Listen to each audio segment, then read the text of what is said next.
Good morning, good afternoon, good evening, whenever you decide to watch this video. Do you like the creepy new intimate neonistic vibe?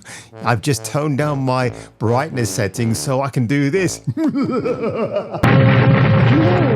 Peace here. Welcome to a show in a glass of its own. Yes, Thames Television, the station with knockers. Excuse me, there's one now. Yes, can I help you? So, ladies and gentlemen, do you want to see a spastic shill in full-blown, oh my god, I'm getting an orgasm moment? Well, look no further, folks, because it's your favorite shill and mine. Yes, Mr. Matthew Ramos. Matthew, take it away, baby, because I can't wait to see this. Watch this absolute fake reaction. I am sure Matt Ramos is actually an AI construct. He's not real.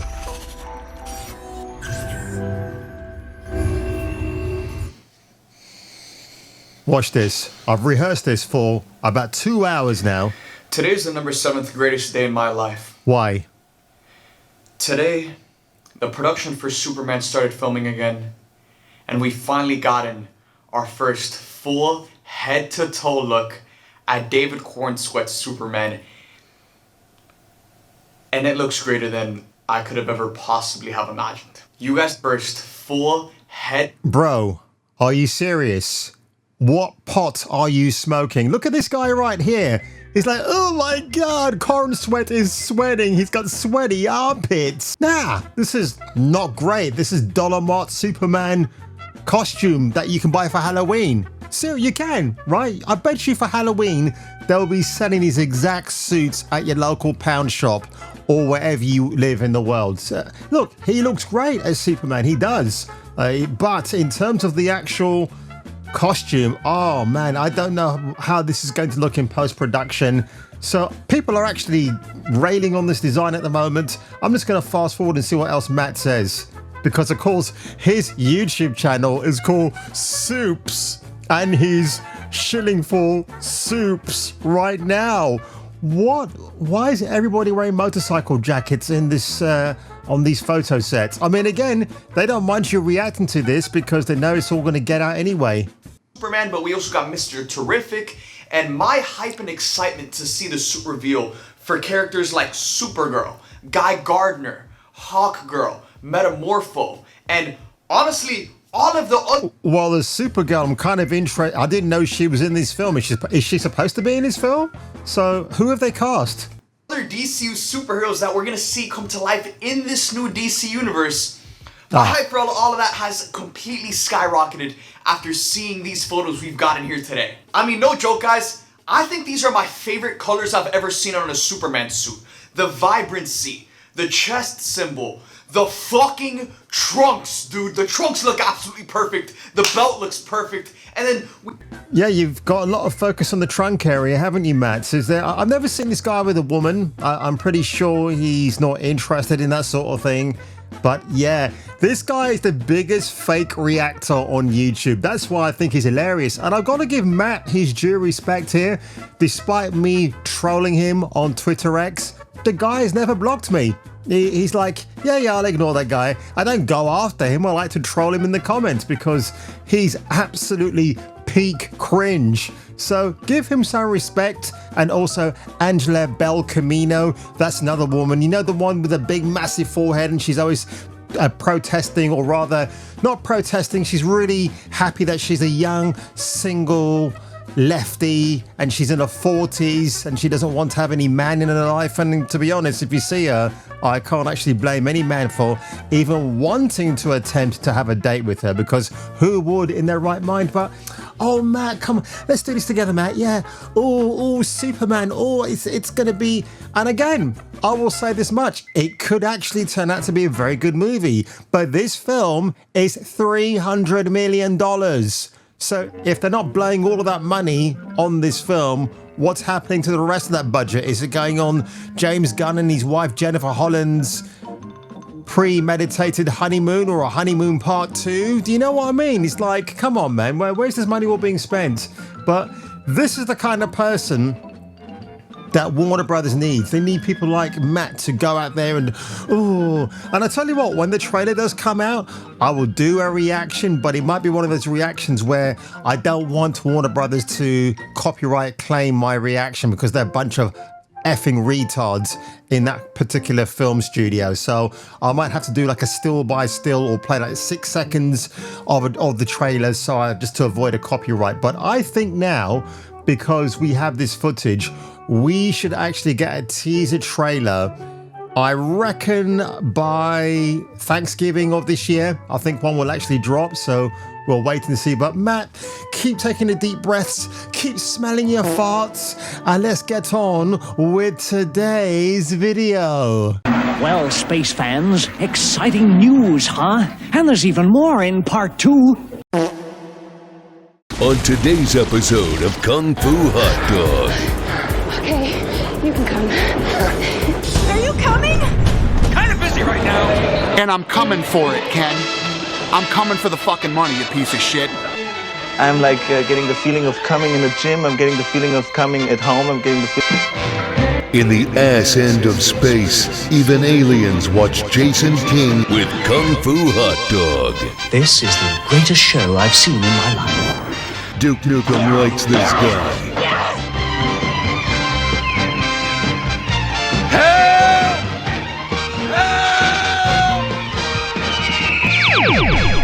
Approved by 1970s Robert Redford. The reason for this macabre setting today, I've got some news for you regarding Resident Evil on Netflix. You can't wait. I bet you can't wait. Neither can I. And when I saw this news online, I just thought, no, it can't be. Discover the origin of evil. So courtesy of Reset Era, which by the way, I think is an absolute garbage platform anyway, and it's amazing that they are actually allowed to have this information released because they're so nitpicky about what goes on their boards that I had to dive into this. Following the release of Resident Evil, Welcome to Raccoon Titties in 2021, Constantine Film are now producing a prequel that will dive and delve deeper into the events of RE0. The film promises to stay true to the game's narrative. Pay attention to that one, folks. Offering fans a faithful adaptation while weaving in elements from the broader Resident Evil lore. Ada Wong will be introduced, adding complexity to her character's journey in the RE universe. So here's the thing, right? Ada Wong is a fan favorite, make no doubt about it. And in the animated films, the CGI ones, which I love, so she was in Damnation, I believe, and her character's really good. But do you think this live action version will be sexy? She'll be wearing slinky outfits? Because I think if they do this right, and listen, this is Constantine Film, what the fuck are they going to get right? I would like to see some sort of a nod where every time Ada's on screen, she might be in a different outfit and she's blowing away lickers and zombies and all that. But I don't think they're going to even be that tongue-in-cheek with her character. She'll probably be dressed down a lot more than undressing down, if you get my drift. So by the way, folks, this news comes from a website called Geek Vibes Nation. They seem pretty crap, so I don't know where they're getting their information from. But of course, with all of these rumors, take it with a big pinch of salt. There could be some truth in it. I mean, it's found its way onto Reset Era now, so maybe there's some validity to all of this. Of course, that's Claire Redfield, played by the lovely Ali Larter, who I think actually likes women in real life. So just to quote Wesley Snipes from Passenger 57, when he knocks out Elizabeth Hurley... We were told to head back. By whom? By me.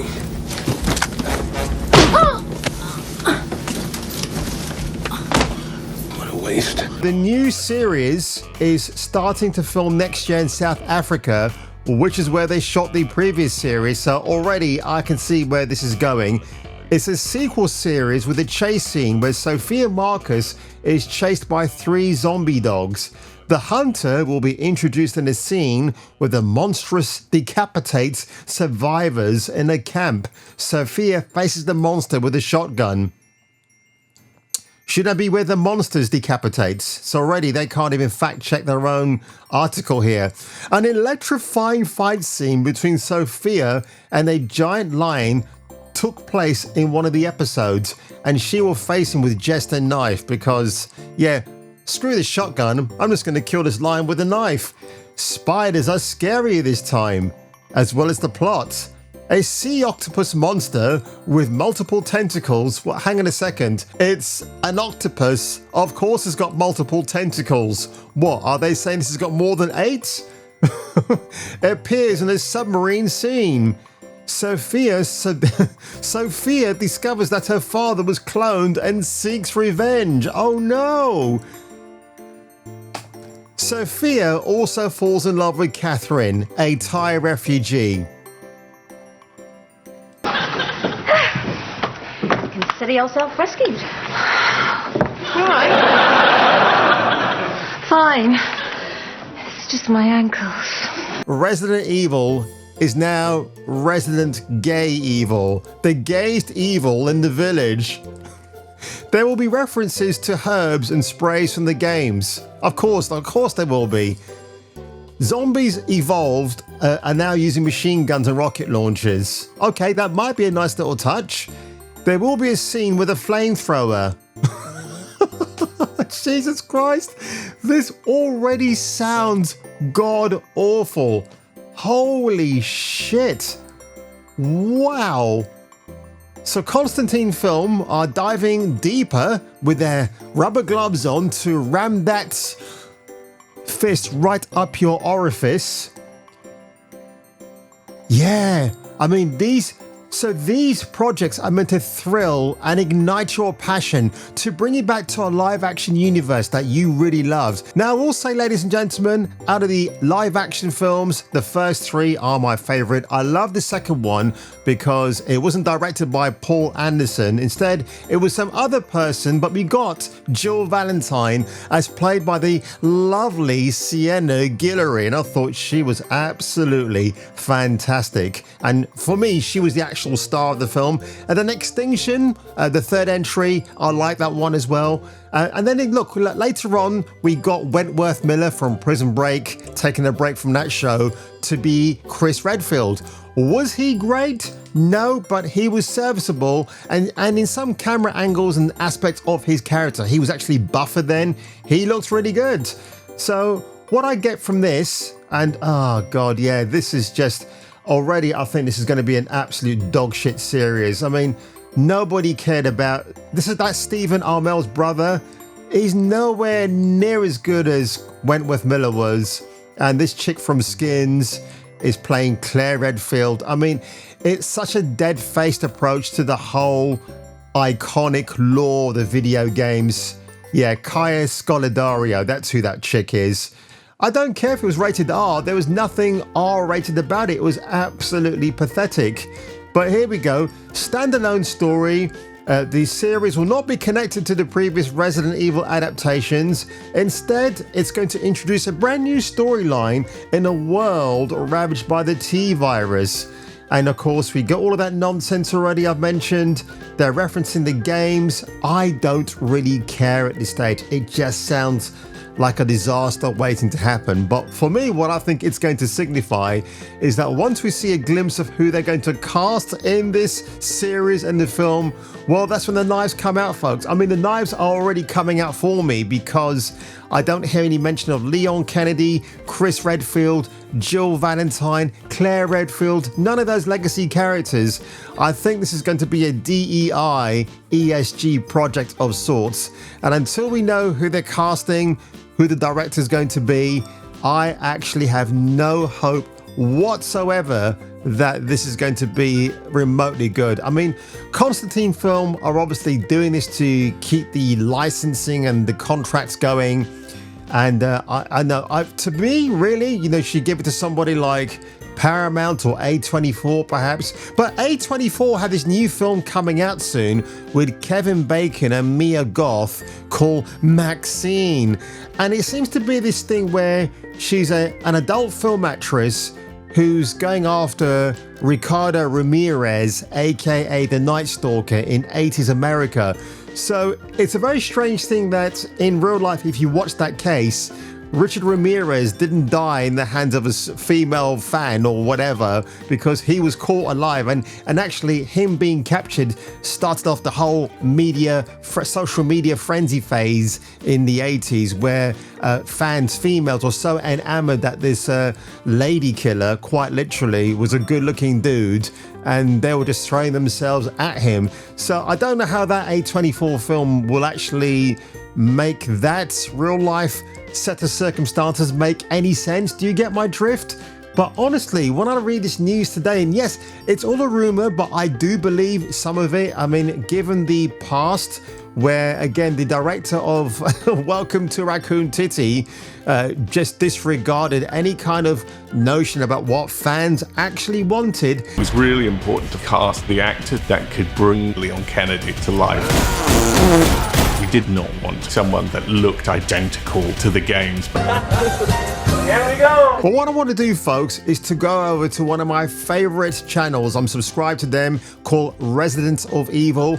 Listen to what they're doing. I'm actually more excited about this fan-made project than anything that Netflix and Constantine Film have to offer us. Hopefully I'm wrong. I know there are a lot of people that love the Resident Evil properties we've had before, and that's great. I'm going to take a moment to interject a shameless plug. We've successfully funded and filmed our own Resident Evil fan film, The Keeper's Diary, A Biohazard Story. It is a cinematic, faithful adaptation that centers around the iconic diary found in Resident Evil 1. Watch as the Keeper, played by the original Chris Redfield, Charlie Kraslovsky, descends into madness as he slowly becomes a zombie. The film will premiere on the Residents of Evil YouTube channel on June 30th. It'll be completely free for everybody to watch. This will be our first original film, and we really hope you enjoy it. It is a project made by fans for fans. So moving back over to the new film and series that are coming.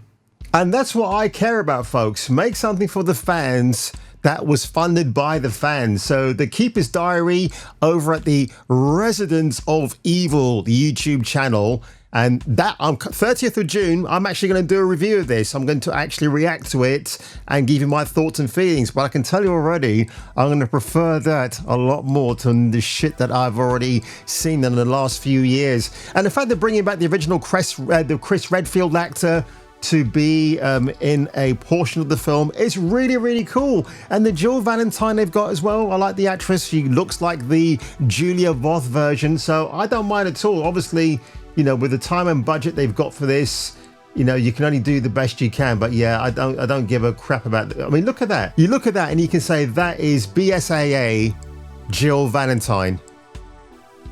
You can look straight away. Anybody who plays the games, you will know that is so iconic. The beret, the shot, the way it's lit up, it looks fantastic. But of course, Constantine Film, they're just chudding out a conveyor belt of absolute crud, which nobody cares about.